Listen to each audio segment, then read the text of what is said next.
తెలుగు రాష్ట్రాలు ఎలాంటి బెనిఫిట్ పొందబోతున్నాయి? ఇంకా చాలా సందేహాలు.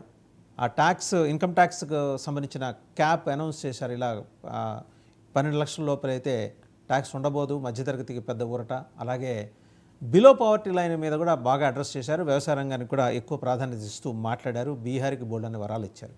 వీరన్నిటి మీద సమగ్రంగా చర్చించడానికి డిబేట్లో మనతో జాయిన్ అయ్యారు పెంటపాటి పుల్లారావు గారు, రాజకీయ విశ్లేషకులు, ఆర్థిక వ్యవహారాల నిపుణులు. నమస్కారం పెంటపాటి పుల్లారావు గారు. మిగిలిన గెస్ట్ కూడా మరి కాసేపట్లో జాయిన్ అవుతారు. టు స్టార్ట్ విత్ పుల్లారావు గారు, ఎలా అనిపిస్తోంది 360 డిగ్రీల కోణంలో చూస్తే ఈ బడ్జెట్ మీకు? అయితే చాలా అందరూ ఆ పార్టీకి సంబంధించిన వాళ్ళు చాలా బాగున్నదంటారు, వ్యతిరేకించే వాళ్ళు బాగోలేదంటారు. అలాగే మనం వెళ్ళకుండా గత 15 రోజులు బట్టి, నెలలు బట్టి, 2 నెలలు బట్టి దేశంలో అందరూ చెప్పేది ఏంటంటే ఈ బడ్జెట్ మధ్యతరగతి వాళ్ళకి సాయం చేయకపోతే రాజకీయంగా పెద్ద పరిణామాలు వస్తాయి నరేంద్ర మోడీకి. ఈ బడ్జెట్ వ్యవసాయదారులకు సాయం చేయకపోతే ఆ పరిణామాలు సీరియస్ అయిపోతాయి. జూన్ 2024 ఎలక్షన్లో నుంచి అయినా చూసి వాళ్ళ పద్ధతి మార్చుకుంటారా అని మెసేజ్ అంతా తిరుగుతుంది. మీలాంటి వాళ్ళ పెద్దలందరూ మీడియాలో చూశారు, మాట్లాడారు. ఆ ప్రశ్నలకు జవాబు వచ్చిందా అంటే ఆ ప్రశ్నలకు జవాబు రాలేదు. ఈ బడ్జెట్ చాలా మంది ఏమంటున్నారండి, గవర్నమెంట్ తరఫున 12 లక్షల వరకు నువ్వు పన్ను పెట్టక్కర్లేదు అంటున్నారు. అదే ఎంతమందికి 12 లక్షల పైన ఆదాయం ఉన్నది?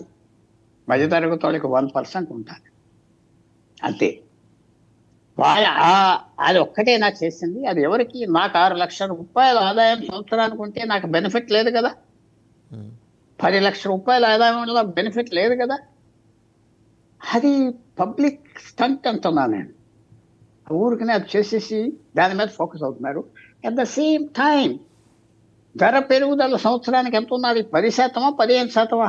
మన నిత్య అవసరాలు, మందులు, ఆటోలో వెళ్తానికి పెట్రోల్ ధర, కారు స్కూటరో పాచిపోతే ధరలు ఎంత పెరిగిపోయినాయి ఇవన్నీ మీరు చూస్తున్నారు కదా.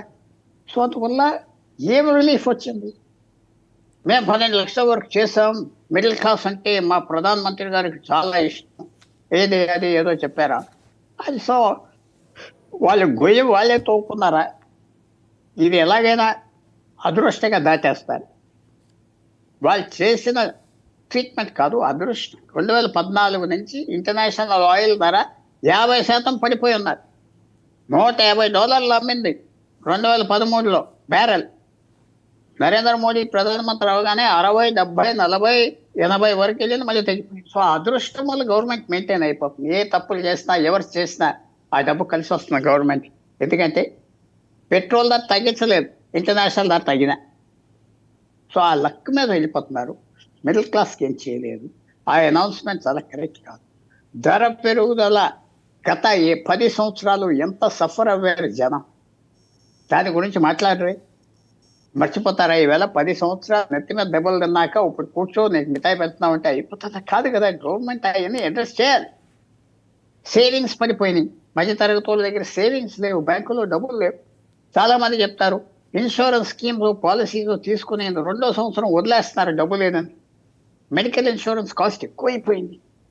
జిఎస్టీ భరించలేని పరిస్థితి